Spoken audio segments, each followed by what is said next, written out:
All right, sick. So I'm going to show you some tips on how to rebuild hydraulic EBR forks. These came off a Lem mini bike. They're pretty much the same as hydraulic EBRs, but different also. All right, super easy to disassemble. You want to take the top cap off, but be careful because it will explode. So I already did the other one, so I know there's 4 washers in here. Ugh. And the oil was super gross. And then I'm gonna pump the oil, the old nasty oil, out.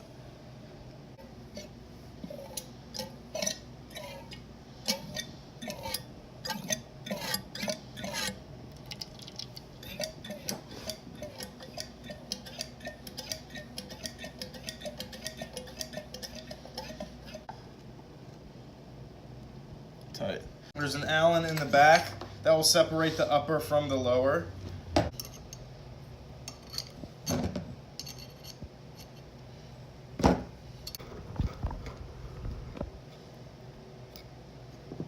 To pop, reach in there and pop that. There should be a washer.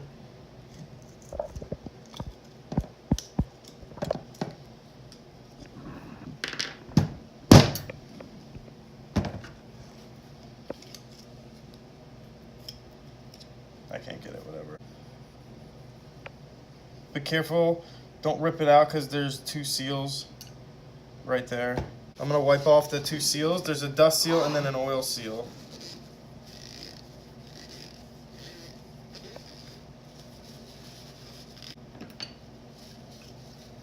Clean off the valve. And there's a little seal on the back of there. You can pop off, but be super careful with it.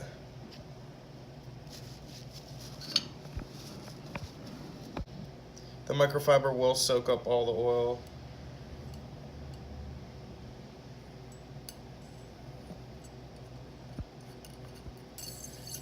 And you can start on the other side and push it back through.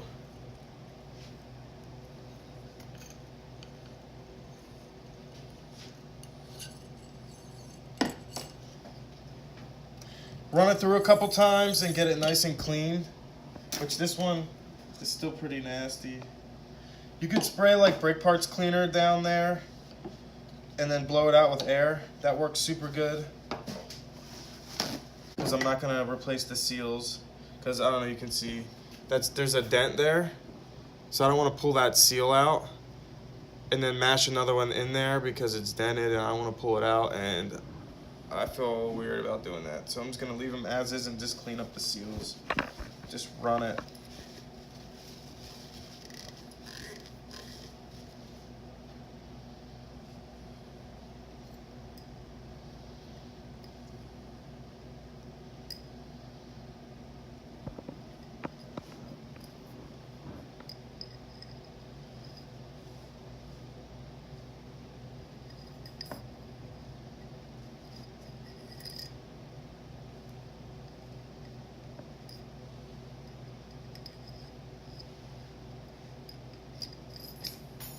Sick.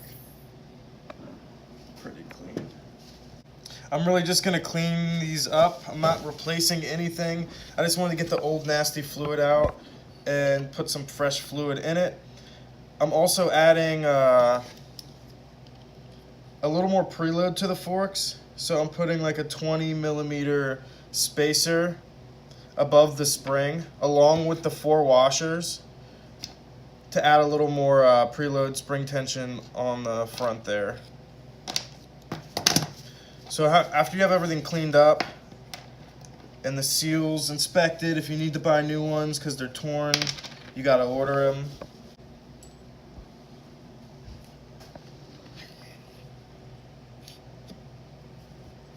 Allen in the bottom. The washer never came out. Beautiful. Spring back in. Get your spacers ready. I'm gonna do 2 washers, the spacer, and 2 more washers. 1.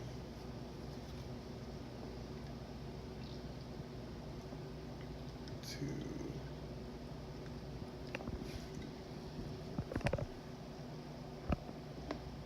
3,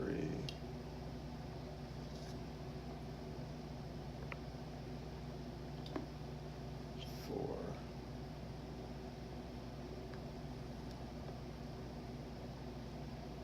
5. I don't even know how that overflowed. That was between 4 and 5. It had to have been. Shit. That's alright, we got oil. If you're gonna do this the first time, you'll have no idea how much oil it's gonna take. This is the second time I did it and I overflowed it. So, pretty psyched on that.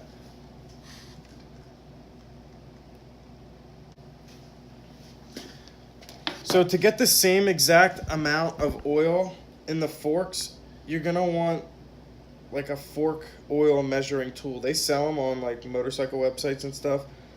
But we have this syringe and then this super long hose on it. And I have some measurements marked out. We kind of just played with. Can't find it. Here's the other one. So basically what you're going to do is you want to like hold a washer or something at your measurement. This one's 200 millimeters because this is what felt best by hand. I'm going to hold the washer there. And I'm going to stick this hose down my fork tube.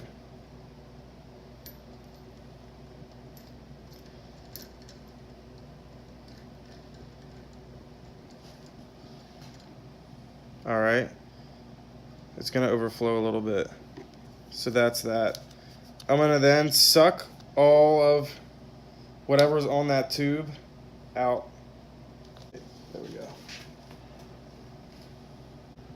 All right, so see there's air bubbles. I sucked out as much as the hose can suck.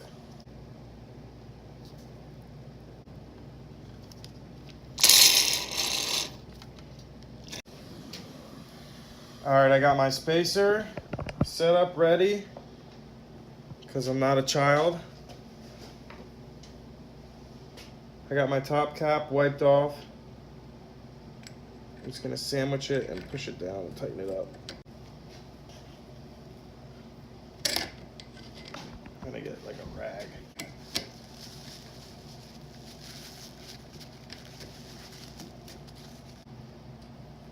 I got a paper towel in there. Look at my ass, dude.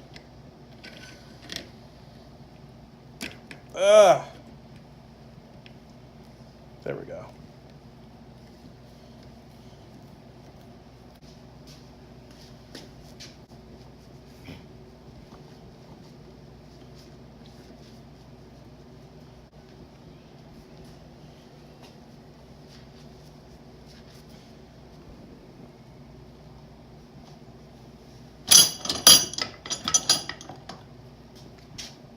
So much oil in there.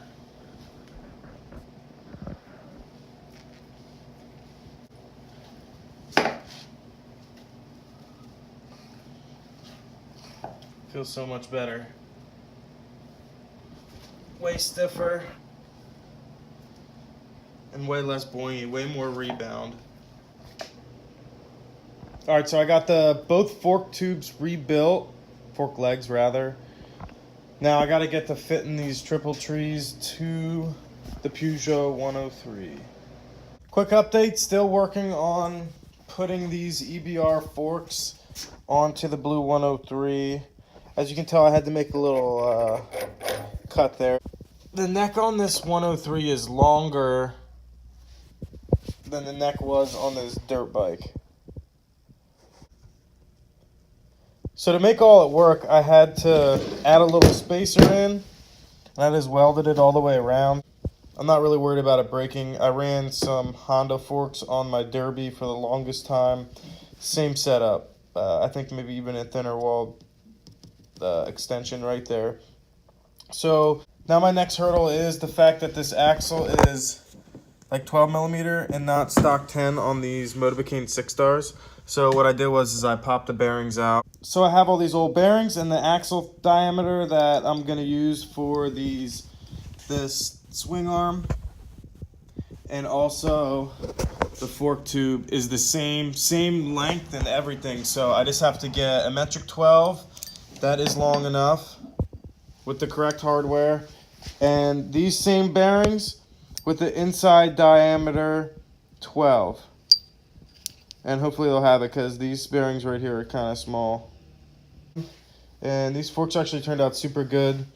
The one's a little like creaky, but the only thing that matters is that there's fresh oil, the correct amount, and the springs are a little stiffer. I also wanted to say I wish that how-to on the forks came out a little bit better, but I already kind of spoiled it because I opened up the other leg and did it first, and then I was like, oh, I should probably record this. I'm an idiot. So the second half of the video is a little weird, or this part where I rebuilt the forks was a little weird. I don't know, you know what I'm trying to say. So tonight, I guess I'll make some recordings of me popping those bearings in, and that'll be tight.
All right, so the last clip you saw is a little time lapse of me breaking down these Moby 6 stars. I went to multiple parts stores, hardware stores, whatever, and apparently a 12 by 26 by 8 bearing doesn't exist. What was in here on this hub and on this hub is a 10 by 26 by 8. They don't make a 12 by 26 by 8. So I had to size it up 2 millimeters and get a 28 OD bearing with a 12 millimeter ID.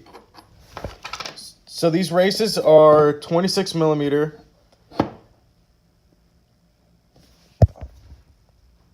These races are 26 millimeter, and I need them to be 28 to fit this bearing correctly. I was a little worried about how thin this was here, but it's only a couple thousandths that he's got to take off of there for that to work, so I'm really not too worried about it. As long as I have my inside spacers correct in here between the two bearings, I'm not really worried about it. Everything should work out correctly. These are just some run-of-the-mill cheapo bearings. They're not the worst, not the best, but as soon as I get this whole setup figured out, I'll probably pop some, you know, high dollar, nice wheel bearings in there so I get maximum roll, least resistance. Also, I'm going to throw these brake plates to him to see if he can drill the centers out if he has a 12 millimeter drill bit. I'm not going to ask him to spin them on the lathe, just because it would probably be a pain. But if he has a drill bit, I'm just going to have him pop them out. If he doesn't have the drill bit, I'll just go buy a 12mm drill bit. These are 2 rear brake plates from, this is from the Moby 6 stars, and this is from like a Peugeot wheel or whatever. I have to run these 2 rear brake plates because the slots on the original front brake plate do not match up to my little cleat that the shoe grabs onto. I'm even going to have to modify this cleat a little bit. Just widen it up a little bit and then it should go right in. Not too tough. It always sucks because you think like the easiest projects, like just making your wheels mount onto your forks and swing arm is going to be like super easy. You just bolt it on, but nothing ever comes out how you want it to. I'm not too worried about it yet. It did cost me a couple extra dollars, but I'm going to have like the prime time sealed bearing set up. So whatever. It'll just make me faster, I guess. But thanks for watching. Leave a comment and let me know what you liked. If you didn't like it, let me know also.